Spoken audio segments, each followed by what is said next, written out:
Correct കൊണ്ടായിരുന്നു. Okay അല്ലേ? വളച്ചെടുക്കാൻ നോക്കിയേ.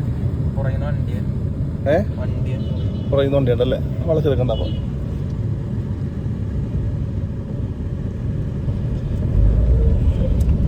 അങ്ങനെ മനസ്സിലായില്ലേ?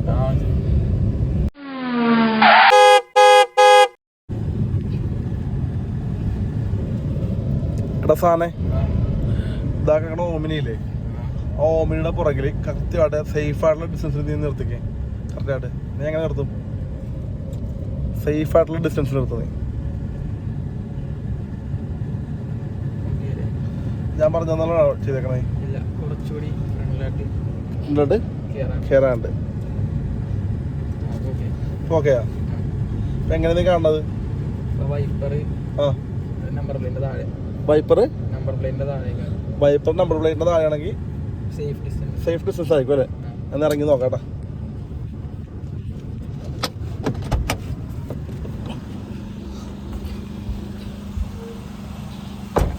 ഓക്കെ, നമുക്ക് കിട്ടുന്ന സാധനമുണ്ടല്ലേ?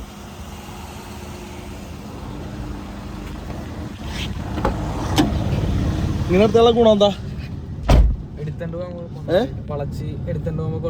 കുഴപ്പമുണ്ടാവൂല. അതായത് നമുക്ക് മുട്ടാതെ, ഫ്രണ്ട് മുട്ടാതെ പോകാൻ പറ്റും അല്ലേ? ഇത് സേഫ് ഡിസ്റ്റൻസ് ആണ് ഇങ്ങനെ നിർത്തേണ്ടത്.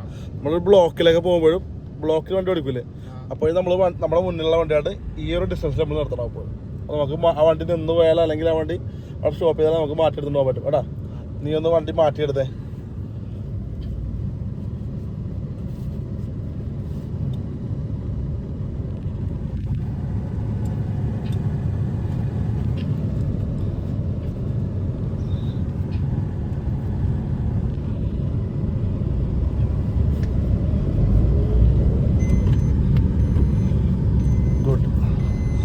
സാധനെ നമ്മൾ നേരത്തെ ചെയ്താൽ നമുക്ക് ബസ്സുമായിട്ടൊന്ന് പരീക്ഷിച്ച് നോക്കാം കേട്ടോ, ചെയ്ത് നോക്കാം.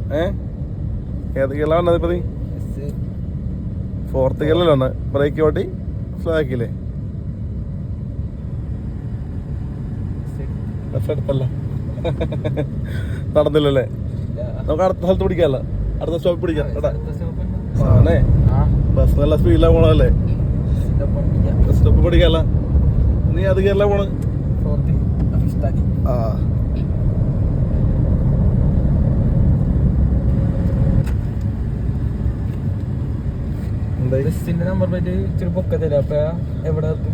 ബസിന്റെ അടിവശം കണ്ട, അടിവശത്തിന്റെ ഹൈറ്റ് കണ്ട, അതായത് ബസിന്റെ ബോഡി തുടങ്ങുന്ന സ്ഥലം കണ്ട അവിടെ, അതായത് നമ്പർ പ്ലേറ്റ്, കാറിന്റെ നമ്പർ പ്ലേറ്റ് ഇരിക്കുന്ന ഹൈറ്റ് ഇല്ലേ, നിലത്ത് നിന്ന് അത്രയും ഹൈറ്റാണ് നമ്മൾ കാണേണ്ടത്. മനസ്സിലാവും?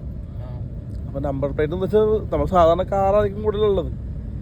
അവിടെ കാറ് നോക്കാൻ പറഞ്ഞത് ആ ഉദ്ദേശിക്കുന്ന ഹൈറ്റ് എന്ന് വെച്ചാൽ ആ നിലത്ത് നിന്ന് ആ നമ്പർ പ്ലേറ്റുള്ള ഹൈറ്റ് ഇല്ലേ, അത്രയും ഹൈറ്റ്. അപ്പൊ അത് നോക്കുമ്പോഴത്തേക്കും ബസ്സിന്റെ ഈ അടിവശം ഇല്ലേ, അത് ഏകദേശം ആ ഹൈറ്റിലായിരിക്കണം. ആ അടിവശം കറക്റ്റ് വൈപ്പറിന് നേരാണെന്നുണ്ടെങ്കിൽ സേഫ് ഡിസ്റ്റൻസ് ആയിരിക്കും.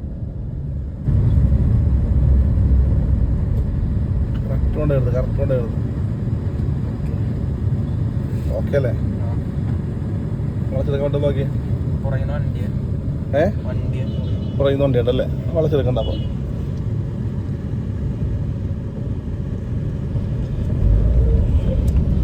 അങ്ങനെ മനസ്സിലായില്ലേ? അപ്പൊ ഈ വണ്ടിയിൽ നീട്ടം കൂടിയ വണ്ടിയൊക്കെ ഉണ്ടാവൂലേ, അതിന്റെ പൊസിഷൻ എങ്ങനെയാണ്? എടാ ഈ വണ്ടികളൊക്കെ ഇറക്കണത് വെച്ചാൽ ഒരു യൂണിവേഴ്സൽ മോഡലിലാണ്.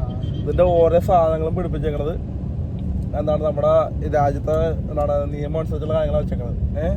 അപ്പൊ ഇതെല്ലാം ഏകദേശം കറക്റ്റ് ആയിരിക്കും. ഇതൊക്കെ കൊണ്ടാണ് വണ്ടി മോഡിഫിക്കേഷൻ ചെയ്യാൻ പാടില്ലെന്ന് പറയണത്. മനസ്സിലായോ? അതുപോലെ സ്റ്റിയറിങ്ങിന്റെ അളവ് നമ്മളന്ന് മറ്റേ ആ ലെഫ്റ്റ് സൈഡ് കൂടി ടയർ എങ്ങനെ പോകണമെന്നുള്ള ഇത് കാണിച്ചതില്ലേ, അത് നമ്മൾ സ്റ്റിയറിങ്ങിന്റെ അളവ് നോക്കിയിട്ടല്ലേ അത് നീ കണ്ടുപിടിച്ച്. അപ്പോൾ സ്റ്റിയറിംഗ് ഒക്കെ മാറ്റിട്ടുണ്ടെങ്കിൽ അതൊന്നും കറക്റ്റ് ആവൂല. അതുപോലെ ടയറൊക്കെ ചാടിച്ച് വെക്കൂലേ, ടയറൊക്കെ ചാടിച്ച് വെക്കും. വണ്ടിയുടെ ടയറിൽ നിന്ന് ചെളി തെറിക്കൂല. ചെളി തെറിച്ച് പുറത്തുള്ള ആൾക്കാർക്ക് ബുദ്ധിമുട്ടാതിരിക്കാൻ വേണ്ടിയിട്ടാണ് ടയർ അങ്ങനെ കറക്റ്റ് ഉള്ളിൽ പൊസിഷനിൽ കറക്റ്റ് വെച്ചേക്കണത്. മനസ്സിലായ അളവ് വെച്ചേക്കണത്. നമ്മൾ വലിയ ടയർ ഇടുമ്പോഴത്തേക്കും പുറത്തുള്ള ആൾക്കാരുടെ മേത്തേക്ക് ചെളിയൊക്കെ തെറിച്ച് വീഴും. അതൊക്കെ തടയാൻ വേണ്ടിയിട്ടാണ് ഈ മോഡിഫിക്കേഷൻ ചെയ്യണമെന്ന് പറയുന്നത്. അതുപോലെ വണ്ടിയുടെ മുമ്പിൽ ബമ്പറൊക്കെ വെക്കൂലേ, ഈ വണ്ടിയുടെ മുമ്പിൽ നമ്മൾ കാൽനട യാത്രക്കാർക്ക് മുട്ടിയല്ലേ, അതായത് നിശ്ചിത സ്പീഡുണ്ട്.